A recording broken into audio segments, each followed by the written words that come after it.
आइए आज हम लोग गवर्नमेंट स्कीम पढ़ेंगे जो RO UPPCS के लिए बहुत महत्वपूर्ण है। सबसे पहले 2023 का स्कीम देख लेते हैं, उसके बाद फिर आगे का देखेंगे। सबसे पहला श्री अन्न योजना, ये फरवरी 2023 में आया था। श्री अन्न मतलब मोटे अनाज जैसे बाजरा, रागी। और PM प्रणाम योजना 2023 में आया था।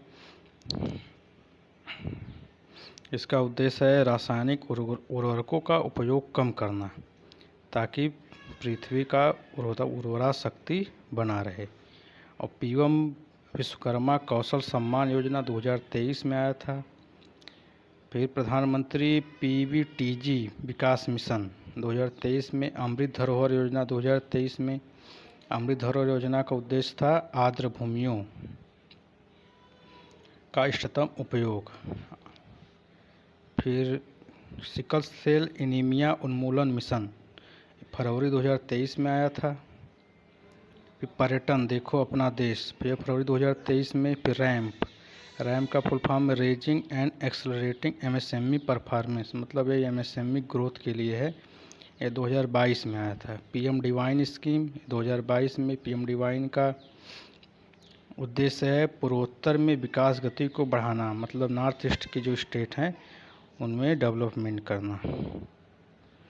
फिर प्रधानमंत्री वाड़ी योजना ये दिसंबर 2020 में आया था। PM वाड़ी योजना का उद्देश्य फ्री वाईफाई।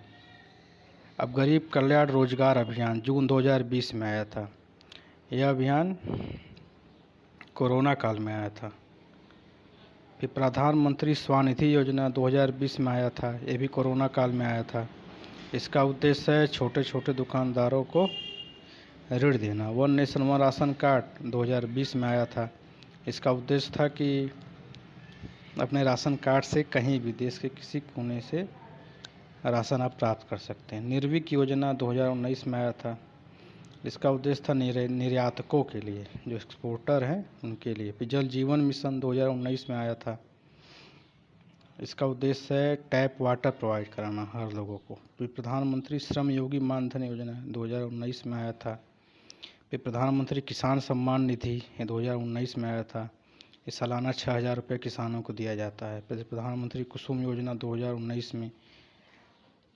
इसका उद्देश्य है सोलर पंप लगाना। ये आकांक्षी जनपद कार्यक्रम 2018 में आया था। फिर आयुष्मान भारत राष्ट्रीय स्वास्थ्य संरक्षण योजना, ये भी 2018 में आया था। इसको कहते हैं प्रधान आयुष्मान भारत जन आरोग्य योजना। फिर दीनदयाल स्पर्श योजना 2017 में आया था। फिर सौभाग्य योजना 2017 में। फिर प्रधानमंत्री वय वंदना योजना 2017 में। प्रधानमंत्री मातृ वंदना 2017 में। फिर प्रधानमंत्री आवास योजना ग्रामीण 2016 में आया था। और प्रधानमंत्री आवास योजना शहरी 2015 में। फिर प्रधानमंत्री युवा योजना 2016 में आया था। फिर उज्ज्वला योजना जो गैस सिलेंडर बांटा जाता है गरीबों को, ये 2016 में आया था। स्टैंड अप इंडिया 2016 में। फिर प्रधानमंत्री फसल बीमा योजना 2016 में। फिर Shyama Prasad Mukherjee national rurban mission 2016 में आया था। स्टार्टअप इंडिया 2016 में आया था। उदय योजना 2015 में आया था। फिर आगे इम्पोर्टेंट स्कीम देखते हैं। प्रधानमंत्री कृषि सिंचाई योजना 2015 में आया था। फिर प्रधानमंत्री आवास योजना शहरी 2015 में। प्रधानमंत्री मुद्रा योजना 2015 में।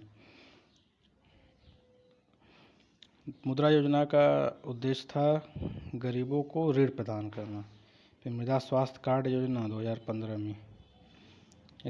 इसका उद्देश्य मृदा स्वास्थ्य कार्ड का है कि जो एग्रीकल्चर लैंड है, कृषि वाली भूमि, उसकी उर्वरा शक्ति को बढ़ाना। इंदिरा गांधी राष्ट्रीय विधवा पेंशन 2009 में। फिर दीनदयाल अंत्योदय योजना राष्ट्रीय शहरी आजीविका मिशन, ओरिजिनल ये था 2013 में, फिर इसका नाम बदल दिया गया। फिर दीनदयाल अंत्योदय योजना कर दिया 2014 में। फिर राष्ट्रीय स्वास्थ्य मिशन 2005 में। मेक इन इंडिया 2014 में। सांसद आदर्श ग्राम योजना 2014 में। सांसद आदर्श ग्राम का उद्देश्य था गांव को गोद लेना। फिर प्रधानमंत्री जनधन योजना 2014 में। जनधन का है जीरो बैलेंस अकाउंट खोलना। फिर डिजिटल भारत मिशन 2014 में। ये पंडित दीनदयाल उपाध्याय अंत्योदय योजना 2014 में। स्वच्छ भारत मिशन 14 में। बेटी बचाओ बेटी पढ़ाओ 2015 में आया था। फिर प्रधानमंत्री सुरक्षा बीमा योजना 2015 में। अब इसमें ईयर देखेंगे, इंपॉर्टेंट रहेगा। प्रधानमंत्री सुरक्षा बीमा योजना में लाभार्थी हैं 18 से 70 वर्ष आयु के।